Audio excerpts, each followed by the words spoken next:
Estamos de volta e eu converso agora com o presidente do Sindicato dos Médicos em Mato Grosso, Aldeildo Lucena, também sobre a situação do estado diante do agravamento da pandemia do coronavírus. Aldeildo considera que medidas mais duras são o caminho para conter a disseminação do vírus enquanto a vacina não chega. Como que está lidar com toda essa carga de trabalho que a pandemia vem exigindo do profissional médico? Então, o estresse está bastante grande entre, eu digo, não só médicos, mas os profissionais de saúde. Mas cabe ao médico, no momento, a tomada de decisão. Isso é algo bastante complicado com uma doença que nós conhecemos tão pouco ainda. Já temos avanços, mas ainda temos muito que aprender com essa doença. Então, lidar com as incertezas no momento de clinicar é algo bastante angustiante.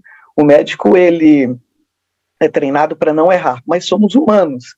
Então, como seres humanos, a gente enfrenta um nível de estresse muito grande.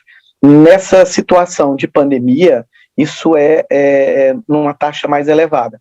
Nós já vivíamos numa encruzilhada, nós já vivíamos com uma taxa maior de ansiedade, de depressão, do que a população de uma maneira geral. Mas agora, durante a pandemia, isso aumentou na população, esses problemas de saúde mental, e é óbvio, na classe médica, isso também vem causando bastante transtornos. Doutor Aldeildo, quando a gente pensa em pouco mais de um ano de uma situação pandêmica, que a gente vê um agravamento nesse momento, que a gente não havia experimentado antes, como que fica essa rotina de trabalho? Nós temos profissionais suficientes, uma carga de trabalho que ela está excessiva, não dá para ter descanso, não dá para tirar férias, como que está essa realidade? Bom, a gente tem 3 níveis de atenção, né?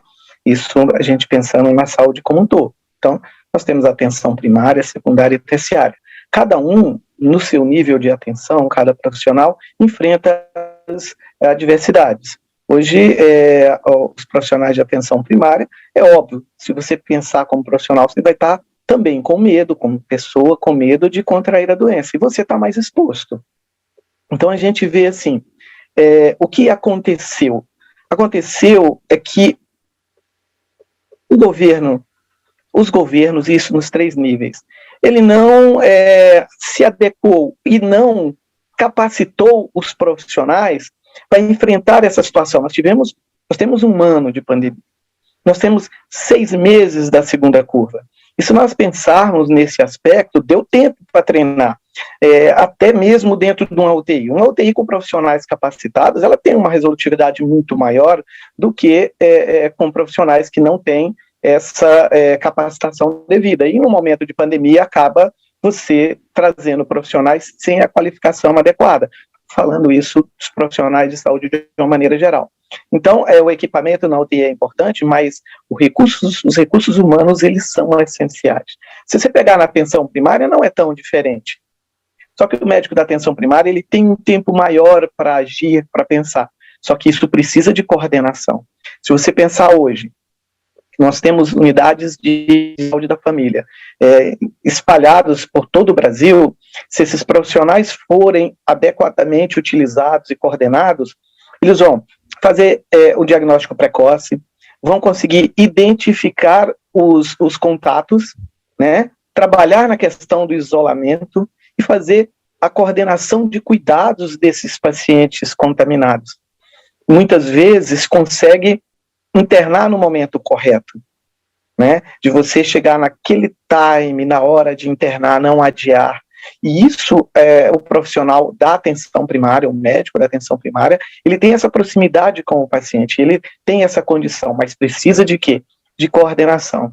Se você pegar um paciente internado em enfermaria, é o mesmo sistema, os estresses, a forma de você sofrer esse estresse, ele é diferente, mas ele é comum nas 3 modalidades aí de atendimento. A gente está falando muito do momento pandêmico que a gente vive, né, de uma demanda por leitos de UTI. A gente hoje tem uma fila em Mato Grosso aguardando. O governo fala de abertura de novos leitos. O senhor disse da necessidade de capacitação dos profissionais para lidar com esse momento delicado. Que tipo de capacitação seria essa, doutor? Como o senhor bem disse, é uma situação que é nova, a gente ainda não sabe muita coisa dela, né? Então, qual é o tipo de capacitação que a gente precisa ofertar para esses profissionais? Se a gente pensar, ela é nova, sim, mas nós já temos um ano com ela. Nós estamos vivendo um ano nessa situação. Então, vamos pegar um profissional que trabalha na unidade de terapia intensiva, nós temos médicos que não sabem intubar, né? Que é um procedimento invasivo e necessário em boa parte dos casos graves, né? Você tem que ter uma habilidade, por exemplo, um técnico de enfermagem, né, para trabalhar em UTI, ele tem que ter uma habilidade para funcionar uma veia. Se você pegar um médico, ele tem que saber o acesso venoso central. Então, tem procedimentos que é específico de cada área de atuação.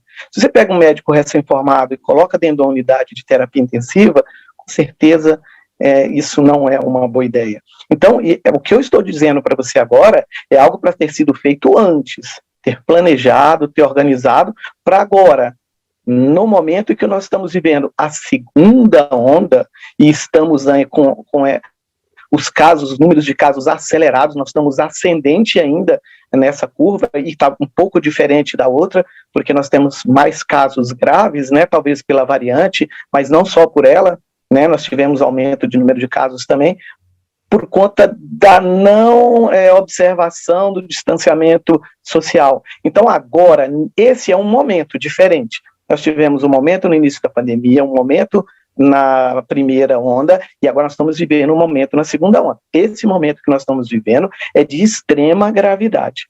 Não adianta agora treinar, nós vamos treinar profissionais, nós vamos capacitá-los, nós vamos criar mais leitos de UTI, nós vamos criar, de repente, aí um hospital de campanha, mas isso é para depois dessa onda, para a terceira onda. Agora, no momento, nós temos uma solução só: distanciamento social. Como isso vai se dar? Tem que restringir. Não tem como, se o governo não assumir essa situação e não fizer uma restrição maior, com mais rigor, nós vamos ter uma situação muito pior do que estamos vivendo. Essa história de falar assim que não funciona, ela não funciona porque não usa no momento correto e não usa com o objetivo correto. Qualquer remédio, e esse é um remédio amargo, qualquer remédio tem que ser usado por uma pessoa competente, na pessoa certa, no momento certo, na dose certa, pelo tempo certo. Se você fizer algo errado nesse caminho, com certeza você vai prejudicar o doente. Se você não souber fazer no momento certo o distanciamento social com o objetivo proposto, que é reorganizar os serviços de saúde, não vai dar certo. E o momento ideal seria esse, presidente? Já passou, inclusive.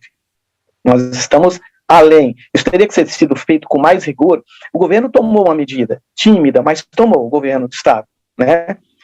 A prefeitura de Cuiabá e de Várzea Grande, as outras prefeituras não, elas se omitiram. Só que o governo tomou essa decisão tímida e já com cerca de 30 dias de atraso, né? Poderia ter interferido antes, que era o correto. Só que agora a situação está bem ruim. Com essa medida, nós não vamos diminuir as internações a curto prazo, as necessidades de leitos de UTI a curto prazo. Isso não há mais o que fazer, já era para ter feito. Agora nós temos que intensificar os cuidados e eu digo para você, ficar à espera de um milagre. Ou o governo toma uma atitude, ou a situação vai ficar pior. Isso, para nós, né, do Sindicato dos Médicos, está bem claro. É óbvio, se falar assim, tem discordância? Nossa, nós temos discordância até no uso de dipirona. Você imagina num remédio tão amargo como um lockdown, né? Isso seria Isso realmente nós não temos unanimidade, graças a Deus, né? Porque a unanimidade não é o objetivo em qualquer situação onde há um diálogo e democracia. Presidente, o senhor falou sobre a necessidade desse distanciamento, de medidas rígidas, do lockdown efetivamente, né, do distanciamento social, que hoje seria o remédio mais vantajoso que a gente teria contra o coronavírus. Além da falta de distanciamento social, o que mais que a gente pode colocar nessa conta para ter colocado o Mato Grosso na situação que o Estado se encontra hoje? Então, na verdade, existem estados numa situação bem parecida com a de Mato Grosso, né? E é justamente por ter faltado um planejamento melhor. É óbvio que ninguém tem culpa da pandemia, né? A doença veio e ninguém tem, não é questão de apontar culpados. Na verdade, todos nós temos responsabilidades, mas nós temos representantes políticos com poder de definir algumas coisas. Então, se você tivesse tomado cuidado anteriormente, né, do distanciamento social, com regras mais claras, né, e dado o exemplo, porque nós temos que dar exemplo, eu tenho que dar exemplo para meus filhos, para meus pacientes, para as pessoas que me veem.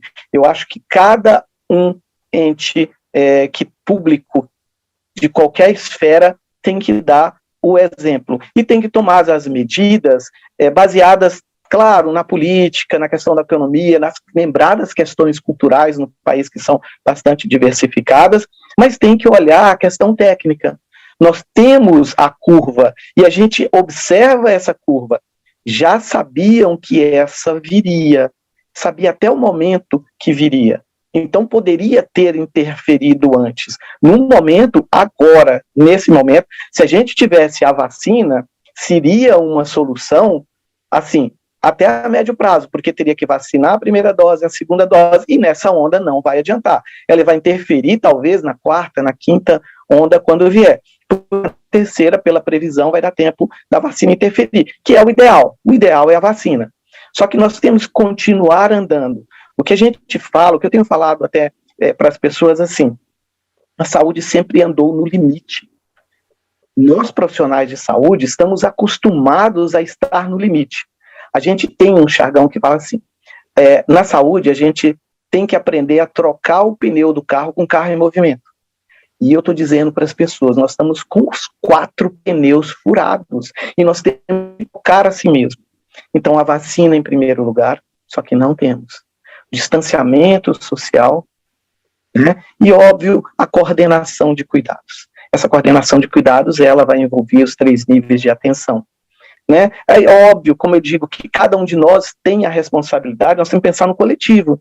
Né? Nós vamos usar máscara, eu não vou usar máscara para me proteger, se bem que a máscara que eu uso no trabalho ajuda a me proteger, mas a população de uma maneira geral está usando máscara para proteger o próximo, e o próximo está usando a máscara para proteger os outros. Então a gente faz hoje até uma educação, você usar máscara nos ambientes em que você vai, exceto, óbvio, se você vai num distanciamento adequado, mas isso no local de trabalho não acontece, né? Eu atendo os pacientes com máscara, claro, então a máscara é importante. Eu vou evitar aglomerações, né? Ir em algum lugar ou outro, você acaba indo, mas evitar aglomeração. E essas aglomerações parte da população, e isso não explica essa situação que nós estamos como um todo, apenas parte dela, né? Parte da população não tem respeitado. A terceira onda, ela tende a ser pior, ou como você disse, pela vacinação, pode ter um impacto positivo nessa terceira onda? Essa terceira onda vai depender de múltiplos fatores, né? Presidente, para a gente encerrar, queria que o senhor dissesse como fica o sentimento da classe médica, que está se doando extremamente nesse momento, ao ver que pessoas ainda não respeitam, por exemplo, o distanciamento social, que seria essencial para a gente conseguir aí conter essa curva de contágio da Covid-19. O que a gente pede para a população por favor, não adoeçam o seu médico, né? Porque o que acontece? Se você não cuida, se você não tem o sentimento de coletividade, se você não cuidar de você e do próximo, vocês vão acabar levando a doença para os profissionais de saúde de uma maneira geral, e nós vamos adoecer, e já completamos, salvo engano, 26 médicos que morreram vítimas da Covid até o momento. Nós temos 4, se não me engano, em estado grave, e nós tivemos esse ano profissionais da enfermagem sendo acometidos de maneira absurda, um número elevado. Então, eu vou estender esse pedido para todos os profissionais de saúde. Gente, não vamos ter medo de cuidar de vocês, nós vamos manter isso e manter com toda força, com toda vontade, que o médico sabe do comprometimento social que ele tem, ele não vai se acovardar, não vai fugir da raia, mas nós estamos cansados, nós estamos sobrecarregados, né, os colegas da ponta, principalmente policlínicas, UPAs, né, no atendimento, no primeiro atendimento, os colegas de UTI com uma sobrecarga muito grande. Então a gente pede à população que respeitem o isolamento social, né, que aí um decreto mais rigoroso, por favor, entendam que isso é uma forma de proteger vocês, de proteger seus familiares, amigos, e de proteger também os profissionais de saúde que estão na linha de frente e se expõem de forma muito maior que a maioria da população. Vamos a um breve intervalo e a gente volta em instantes.